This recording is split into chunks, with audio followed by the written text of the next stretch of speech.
రోమాపత్రిక 8వ అధ్యాయం 35వ వచనాన్ని మనం చదువుదామండి. క్రీస్తు ప్రేమ నుండి మనలను ఎడబాపువాడు, క్రీస్తు ప్రేమ నుండి మనలను ఎడబాపువాడు ఎవడు? శ్రమయైనను, బాధయైనను, హింసయైనను, కరువైనను, వస్త్రహీనత అయినను, ఉపద్రవమైనను, ఖడ్గమైనను మనలను ఎడబాపునా. అందుకే కొన్ని రాష్ట్రాలలో ఈ చెప్పబడిన హింసలన్నీ జరిగిన రాబోచున్న మహిమను గూర్చి తలంచుకొని వాటన్నిటినీ సంతోషంగా సహిస్తున్నారు. హల్లెలూయా. తరిమి కొట్టిన వారిని, హత్య చేసిన వారిని, మానభంగం చేసిన వారిని పక్కన నిలబెట్టి వీని మీద మీకు పగ ఉందా అని అడిగితే వదిలేసేయండి అని చెప్పేది క్రైస్తవ మార్గం. ఒక గ్రహాం స్టెయిన్స్ను తన 2 కుమారులను వారు రాత్రి నిద్రపోయిన వాహనము తగలబెట్టి అందులోనే వారిని చంపివేసినప్పుడు గ్లాడిస్ స్టెయిన్ గారిని విలేకరులు వచ్చి అడిగారు, నీ భర్తను కుమారులను చంపిన వాడు ఇదిగో అరెస్ట్ అయ్యాడు, వాని మీద మీ అభిప్రాయం ఏంటి? ఎటువంటి శిక్ష వానికి విధింపబడాలని మీరు ఆశించుచున్నారు అన్నప్పుడు, నా భర్త పోయారు, నా కుమారులు వెళ్ళారు, వాణ్ణి శిక్షిస్తే నాకేం తిరిగి రాదు, ఆయనను క్షమించి వదిలేసేయండి అని చెప్పడం జరిగింది. అది క్రైస్తవ్యం. ఈ దినమందు నా మాట వినుచున్నటువంటి ప్రియులారా, క్రీస్తు ప్రేమలో ఉన్న శక్తి మన జీవితంలో మనం అనుభవించాలని ప్రభు కోరుచున్నారు. దేవునికి స్తోత్రం. మనం ఇంకా దాని కింది వచనాలు మనం చదువుచున్నప్పుడు 37 నుంచి, ఆయనను మనలను ప్రేమించిన వాని ద్వారా మనం వీటన్నిటిలో అత్యధిక విజయం పొందుచున్నాము.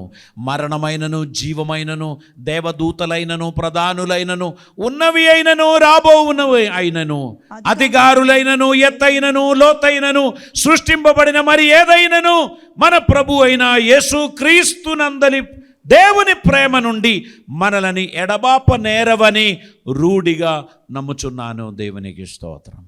క్రీస్తు ప్రేమ అద్భుత ప్రేమ, సాటిలేని ప్రేమ, మరుపురాని ప్రేమ, నిన్ను విడవని ప్రేమ, ఎడబాయని ప్రేమ ఆయన నీ ఎడల చూపించుచున్నాడు.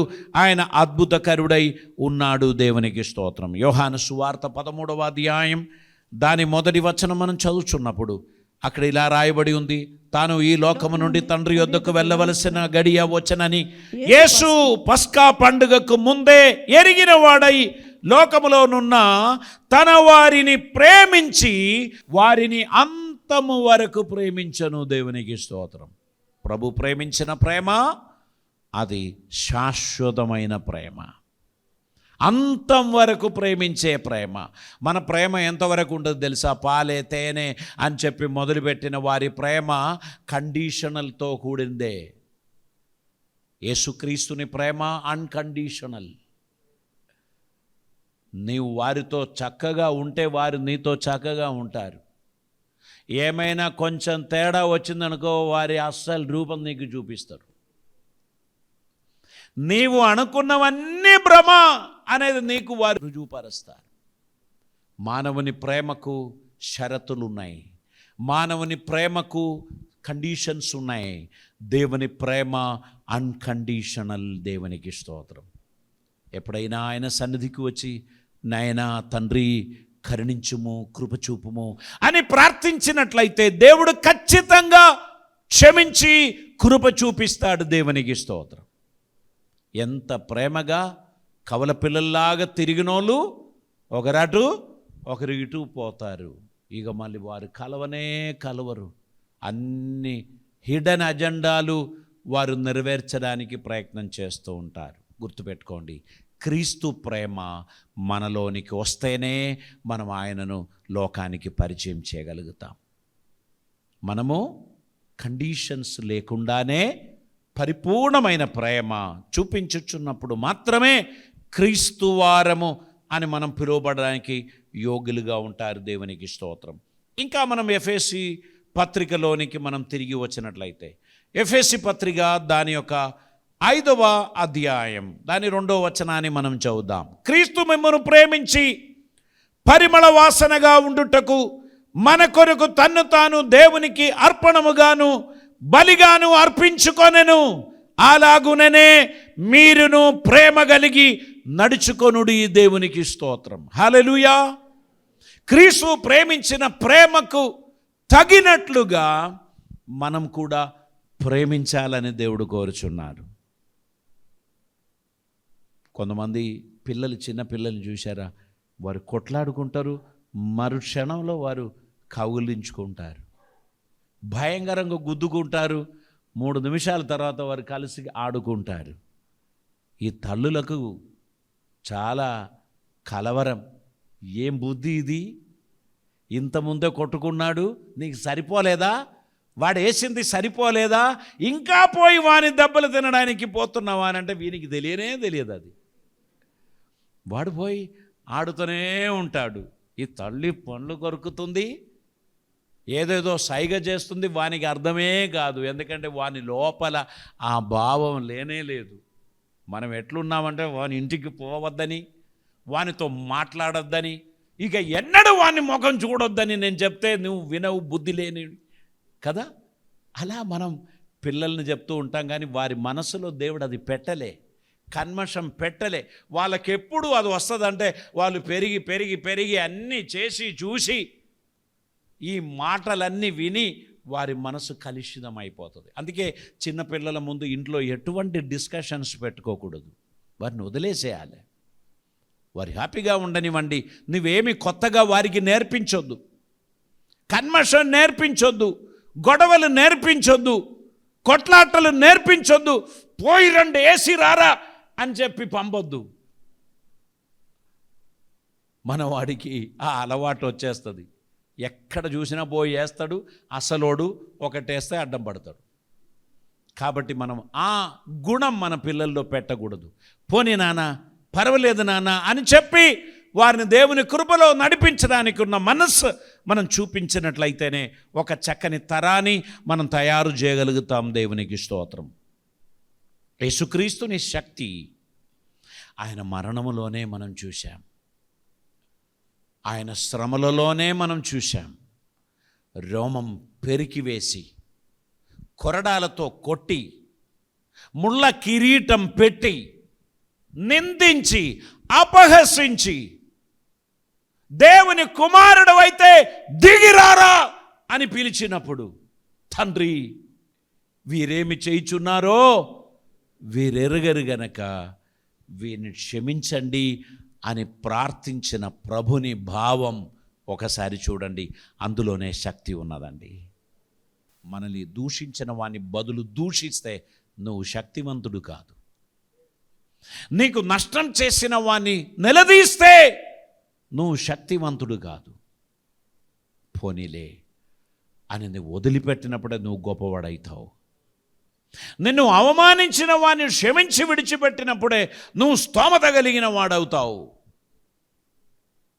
గనక దేవుని కృప పొందిన బిడ్డలుగా ఆయన సన్నిధిలో మన ముందుకు నడవడానికి మన జీవితాన్ని మనం సమర్పించాల్సినటువంటి అవసరం ఉంది. మత్తయి సువార్త 1వ అధ్యాయంలోనికి మనం వద్దామండి.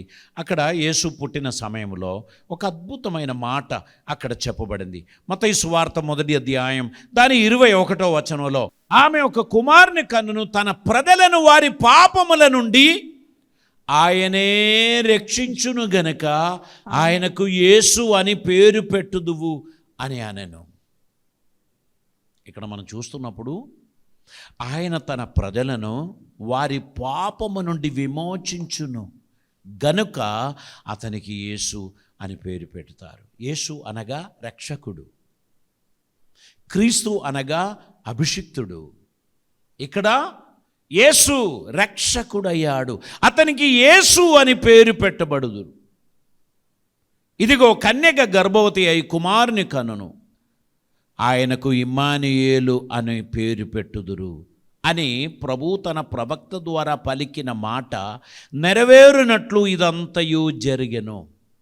ఇమ్మానుయేల్ అనగా దేవుడు మనతో కూడా అని అర్థం, సదాకాలం. అందుకే ప్రభు చెప్పాడు, I will never leave you Nar forsake you. ఎన్నడూ మిమ్మల్ని విడువను, ఎడబాయను. దేవుడు మనకు తోడుగా ఉండి మనల్ని నడిపిస్తున్నాడు, మనకు జయమిస్తున్నాడు, మనల్ని ఆశీర్వదిస్తున్నాడు, మనకు అద్భుతం చేస్తున్నాడు. ఆయన మనల్ని క్షేమదాయకంగా నడిపిస్తున్నాడు. విడవని దేవుడు మన పాపముల నుండి మనం విమోచించడానికి ఆయన ఈ లోకానికి వచ్చాడు. దేవునికి స్తోత్రం. ప్రియులారా, దైవ చిత్తం నెరవేర్చడానికి పిలువబడిన మనం జీవిత యాత్రలో ఆయనను ఎల్లప్పుడూ గుర్తుంచుకొని ప్రభు చిత్తం మన జీవితంలో నెరవేరడానికి తగినట్లు మనల్ని మనం సమర్పించాలి. లూకా సువార్త 19వ అధ్యాయం 10వ వచనంలో నశించిన దానిని వెతికి రక్షించుటకు మనిషి కుమారుడు వచ్చెనని అతనితో చెప్పాను. దేవునికి స్తోత్రం. నశించిన దానిని వెతికి రక్షించడానికి మనిషి కుమారుడు వచ్చాడు. దేవునికి స్తోత్రం. ఆయన నీతిమంతులను వెతికి రాలేదు, కానీ పాపాత్ములను వెతికి వచ్చాడు. 99 గొర్రెలను ఆయన విడిచిపెట్టి తప్పిపోయిన ఆ ఒక్క గొర్రె కోసం ఆయన వెళ్ళి తిప్పలు పడి వాటిని దొరకబట్టి తీసుకొచ్చి మందులో కలిపాడు అని మనం చూస్తున్నాం. మన ప్రభు తప్పిపోయిన దాన్ని, నశించిన దానిని వెతికి రక్షించడానికి ఆయన వచ్చాడు అని పరిశుద్ధ వాక్యం స్పష్టంగా మనకు తెలియపరుస్తున్నారు. ఇంకను మనం యోహాను సువార్తలోకి మనం వచ్చినట్లయితే దాని 12వ అధ్యాయం 32వ వచనంలో మనం ఇలా చదువుచున్నాము. నేను భూమి మీద నుండి పైకెత్తబడిన ఎడల అందరినీ నా యొద్దకు ఆకర్షించుకొందునని చెప్పెను. దేవునికి స్తోత్రం. ప్రతి ఒక్కరిని నా వైపు నేను ఆకర్షిస్తానని ప్రభు చెప్పాడు. ఆ ప్రాసెస్ జరుగుతుంది, అది ఇంకా పూర్తి కాలేదు. ఎవరు కూడా ఆయన ప్రణాళికలను ఆపలేరండి అని చెప్పాడు. నేను ఈ బండ మీద నా సంఘమును కట్టెదెను, పాతాళ గోపుర ద్వారములు దాని ఎదుట నిలవజాలదు అని చెప్పినవాడు మనుష్యుడు కాడండి. ఆయన సర్వాధికారి, సృష్టికర్త. ఆయన చెప్పిన మాట 6 100 జరుగుతుంది. కాబట్టి నువ్వు అధైర్యపడవద్దు, భయపడవద్దు, పిరికితనం కలిగి ఉండొద్దు. ఆయన చెప్పినది అలాగనే నెరవేర్చును అని గ్రహించి ఆయన రాకడ కొరకు ఎదురు చూడండి. దేవునికి స్తోత్రం. ఆయన అద్భుతములు చేయడానికి ఆయన దిగి రాబోచున్నాడు. 1 తిమోతి పత్రిక దాని 1వ అధ్యాయం 15వ వచనం కూడా మనం చదువుదామండి. 1 తిమోతి పత్రిక 1వ అధ్యాయం 15వ వచనం. పాపులను రక్షించుటకు క్రీస్తు యేసు లోకమునకు వచ్చనను వాక్యము నమ్మదగినదియు పూర్ణ అంగీకారమునకు యోగ్యమై ఉన్నది. దేవునికి స్తోత్రం. పాపులను రక్షించుటకు క్రీస్తు యేసు లోకమునకు వచ్చెనను వాక్యం. దేవునికి స్తోత్రం. ఆయన ఎందుకు వచ్చాడు లోకానికి? పాపులను వెతికి రక్షించడానికి. హల్లెలూయా. నీవు త్రాగుబోతు, నీవు నరహంతకుడు, నీవు బందిపోటు దొంగ అని లోకం నిన్ను పిలిచినా దేవుడు నిన్ను రక్షించి, నిన్ను విమోచించి, నీ పాపములను కడిగివేసి నిన్ను నీతిమంతుడా, నా కుమారుడా అని పిలువడానికి క్రీస్తు ప్రభువును లోకంలోనికి పంపాడు. హల్లెలూయా. లోకం నిన్ను గూర్చి ఏమని పిలుస్తున్నారు అనేది ఇంపార్టెంట్ కాదు. క్రీస్తు వచ్చినది పాపులను వెతికి రక్షించడానికి, ఆయన నీ పాపములను కడిగివేయడానికి, ఆయన పావన శరీరము నలుగుగొట్టుటకు అప్పగించాడు. ఆయన మరణశిక్ష పొందాడు, నీ కోసం తన్ను తానుగా సమర్పించాడు అని మనం పరిశుద్ధ వాక్యంలో మనం చూస్తున్నాం. దేవునికి స్తోత్రం. యేసుక్రీస్తుని శక్తి దేనిలో ఉన్నది అని అంటే ఆయన మనుష్యులను రూపాంతరపరిచే దానిలో ఉంది. బందిపోటు దొంగలు సువార్థికులుగా మారారు. ఈరోజు గవర్నమెంట్కు గొడవ లేకుండా చేశారు క్రైస్తవ్యం. కత్తి పట్టుకొని తిరిగినోడు కత్తి పడేసి బైబిల్ పట్టుకున్నాడు. సీసాలు పట్టుకొని తిరిగినోడు అది పడేసి దేవుని ప్రేమను చాటించడం మొదలుపెట్టారు.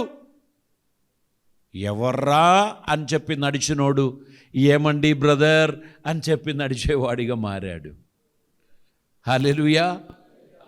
ఘోరంగా మత్తు పదార్థాలకు మద్యపానానికి గురి అయినటువంటి వారు, ఎవరిని లెక్క చేయకుండా వీధులను ఉరుకులెత్తించినటువంటి వారు చేతిలో బైబిల్ పట్టుకొని గొర్రెపిల్లలాగా మందిరాలకు వెళ్తున్నారు, ఇంటికి వెళ్తున్నారు, ఎవరికీ గొడవ లేకుండా జీవిస్తున్నారు. అది మంచిది కాదా? వారిని అభినందించొద్దా? ఈ అద్భుతమైన వాక్యం వారి జీవితానికి రూపాంతరం కలుగజేశారు. వారిలో ఉన్న కల్మషాన్ని తొలగించేశారు. వారిలో ఉన్న ప్రతి అపరాధ భావమును తీసివేశారు. దేవునికి ఇష్టలుగా నడవడానికి వారిని ప్రేరేపించుచున్న దైవశక్తి ఆయన పడిపోయిన వానిని లేపి చక్కగా నిలబెట్టిస్తున్నాడు. దేవునికి స్తోత్రం. చాలామంది చెప్తారు, ఓ దేనికి పనికి మాలిన నన్ను, ఎందుకు పనికిరాని నన్ను దేవుడు నిలబెట్టాడు, ఈరోజు నేను సొంతం కాళ్ళ మీద నిలబడ్డాను, నేను 100 మందికి ఆదరణ ఇచ్చే వ్యక్తిగా, 10 మందికి సహాయం చేసే వ్యక్తిగా దేవుడు నన్ను మార్చాడు అనే అద్భుతమైన సాక్ష్యం తెలియపరుస్తున్నారు.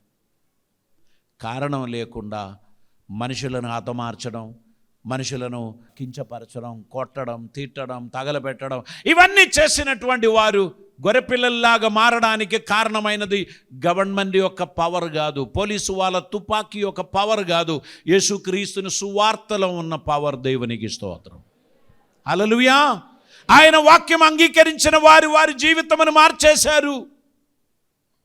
ఒకరికి అన్యాయం చేయాలని అనుకున్నవాడు ఇప్పుడు ఎవరి జోలికి పోవడం లేదు, ఎవరికి ఇబ్బంది కలగజేయడం లేదు, కష్టపడి పనిచేసి బ్రతుకుచున్న వ్యక్తిగా మారాడు. అంటే దాని వెనకాల ఉన్నది క్రీస్తు సువార్త యొక్క శక్తియే. దేవునికి స్తోత్రం. ఆయన శక్తి తన వాక్యము ద్వారా ప్రజలలో ప్రభావితం చేయబడుచున్నది. దేవునికి స్తోత్రం. అది మాత్రమే కాదు, ఆయన వాక్యము నలిగిన హృదయాలను బాగు చేయుచున్నది. దేవునికి స్తోత్రం. ఆయన మాటలు విరిగిన మనస్సులను అతికించుచున్నారు. భార్యాభర్తలు ఒకరిని గొడ్డలితో నరకాలని, ఒకరి కత్తితో పొడవాలని తిరిగినోళ్ళు, అసలే కలవమని చెప్పినోళ్ళు బావా అని పిలుచుకుంటూ కలిసి ఒకే బండి వెనకాల కూర్చొని పోయేవారిగా చేసినది క్రీస్తు ప్రేమేనండి. ఎంతో మంది కుటుంబాల కొరకు ఎన్నో గంటలు మేము కూర్చొని కౌన్సిలింగ్ చేస్తూ ఉంటాం. స్టార్టింగ్లో వచ్చినోడు పులులుగా వస్తారు. వారు ఒకరి మీద ఒకరి ఖస్ అని చేస్తూ ఉంటారు. మేము మాట్లాడి కొందరు బయటికి వెళ్ళిపోతారు. అప్పుడు లోపల ఉన్న వాళ్ళతో మాట్లాడతారు. మళ్ళీ వీళ్ళని లోపల బయటికి పంపించి బయట ఉన్న వాళ్ళని లోపలికి పిలిపిస్తాం. అలా మాట్లాడి భార్యాభర్తలను అతికించడానికి మా దగ్గర మంత్రం ఏమి లేదండి. దేవుని వాక్యం మళ్ళీ వారు కలిసి అద్భుతమైన జీవితం కొనసాగిస్తున్నది మనం చూస్తున్నాం. దేవునికి స్తోత్రం. క్రీస్తు ప్రేమ, క్రీస్తు వాక్యం అనేకులలో రూపాంతరం కలుగజేస్తున్నది. ఈ గమ్స్ అమ్మేటువంటి వాళ్ళు చెప్తారు, విరిగిన హృదయాన్ని తప్ప మిగిలిన అన్నిటినీ అతికిస్తారంట. వాళ్ళ దగ్గర విరిగిన హృదయాన్ని అతికించే టెక్నాలజీ మాత్రం లేదు, కానీ మిగిలినవన్నీ వారు అతికిస్తారంట. క్విక్ ఫిక్స్ అని, లేకపోతే ఇంకేదో అని వస్తూనే ఉన్నాయి. విరిగిన హృదయాన్ని అతికించేది దేవుని ప్రేమేనండి, దేవుని శక్తేనండి, ఆయన ఇచ్చిన క్షమాపణలోనే ఉన్నదండి. కనుక దేవునికి ఇష్టలుగా నడవడానికి మన జీవితాన్ని సమర్పిద్దాం. మనస్సు విరిగిన వారు, నిరాశ చెందిన వారు, దుఃఖంలో మునిగిపోయిన వారిని బయటికి తీసుకురావడానికి సైకియాట్రిస్ట్ చాలా రకాలైన పనులు చేస్తారు. ఎక్కువ శాతం మత్తు కలిగి నిద్రపోవడానికి మత్తు గోళీలు ఇస్తారు. మీకు నిద్ర తక్కువగా ఉంది, రాత్రి నిద్రపోతున్నారా, కొంచెం తక్కువగా ఉందండి, నిద్రపోతే అన్ని పోతుందని అనుకొని మత్తు గోళీలు ఇస్తారు. వీళ్ళది మింగినప్పటి నుంచి వారికి స్వయం శక్తి లేకుండా పోతుంది. వాళ్ళు పోయి పడుకుంటున్నారు. అందుకే వాళ్ళు ఆ మెడిసిన్ కొంతకాలం వాడేసి పడేస్తారు. ఇది తింటే మళ్ళీ నేను నాలాగనే లేను, ఇది తినకుండా ఉన్నప్పుడు నేను పెద్ద పులిలాగా ఉండే, నేను ఎవరినైనా ఆక్రమించడానికి, ఎవరినైనా దాడి చేయడానికి, ఏదైనా చింపడానికి, పగలగొట్టడానికి నాకు శక్తి ఉండే, ఇది మింగినప్పటి నుంచి నాకు అన్ని శక్తి పోయింది. డాక్టర్ గారి దగ్గరికి పోవడానికే ఇష్టం ఉండదు. అటువంటి వ్యక్తులను దేవుడు తన కృప ద్వారా మార్చేశారు. కోపం వస్తే ఎవరైనా ముఖం చూడరు, అందరినీ తిడతారు. కొంతకాలం డిప్రెషన్, అప్పుడు తలుపు పెట్టుకుంటారు, ఎవరితోనూ కూడా మాట్లాడరు. కొంతకాలం వ్యతిరేకతలు, అప్పుడు అందరితో మాట్లాడతారు, జీవితం అంతా రోడ్డు మీదనే ఉంటుంది. ఇవన్నీ జీవితంలో జరుగుతున్న సమ్మిశ్రమైన భావాలు. వీటన్నిటినీ సరిచేయడానికి క్రీస్తు సాన్నిధ్యం సరిపోతుంది, క్రీస్తు ప్రేమ సరిపోతుంది. యోహాను సువార్త 14వ అధ్యాయం 1 నుంచి కొన్ని వచనాలు మనం చదివినట్లయితే, మీ హృదయమును కలవరపడనీయకుడి, దేవుని యందు విశ్వాసముంచుచున్నారు, నా యందును విశ్వాసముంచుడి.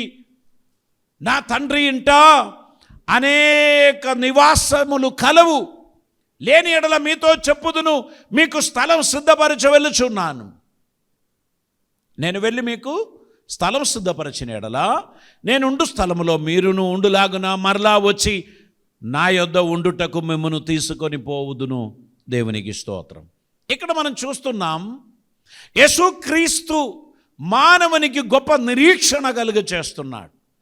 మీ హృదయమును కలవరపడనీయకుడి, దేవుని యందు విశ్వాసం ఉంచుచున్నారు, నా యందును విశ్వాసం ఉంచండి. దేవునికి స్తోత్రం. దేవుడు మనకిచ్చుచున్న ఆదరణ, దేవుడు మనకిచ్చుచున్న ధైర్యం, దేవుడు మనకిచ్చుచున్న బలము మన విశ్వాస జీవితంలో ముందుకు సాగిపోవడానికి మనకు సహాయపడుచున్నది. దేవునికి స్తోత్రం. తల్లు వంచుదాం, ప్రభు సన్నిధిలో ప్రార్థన చేద్దాం.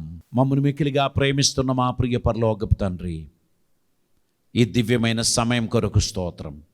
నీ నామములో ఉన్న శక్తి, నీ స్వభావములో ఉన్న శక్తి, నీ క్షమాపణలో ఉన్న శక్తి, నీ ప్రేమలో ఉన్న శక్తి, నీ వాక్యములో ఉన్న శక్తి, నీ స్పర్శలో ఉన్న శక్తి, అది మేము అనుభవించడానికి నీ కృప మాకు దయచేయమని ప్రార్థిస్తున్నాం. ఈ ప్రియ బిడ్డలందరినీ నీ కృపలతో నింపమని, అద్భుతములు వారి జీవితంలో జరిగించమని, నీకు ప్రియమైన బిడ్డలుగా వారిని మీరు వాడుకొనమని, మీ సన్నిధానంలో నమ్మకమైన బిడ్డలుగా నిన్ను సేవించే ధన్యత వారికి దయచేయమని, ఈ స్థలమును విడిచిపెట్టి వారు వెళ్ళుచుండగా నేను ఒంటరిగా లేను, యేసయ్య శక్తి నాలో ఉన్నది, యేసయ్య నాతో ఉన్నాడు అనే విశ్వాసంతో వెళ్ళి జయ జీవితం కొనసాగించడానికి తగిన శక్తిని, సామర్థ్యమును వారికి అనుగ్రహించి నీ కృపలో భద్రపరచుమని, అద్భుత కార్యములు జరిగించుమని యేసయ్య పవిత్ర నామమున అడిగి ప్రార్థిస్తూ ఉంటున్నాం పరమ తండ్రి. ఆమేన్.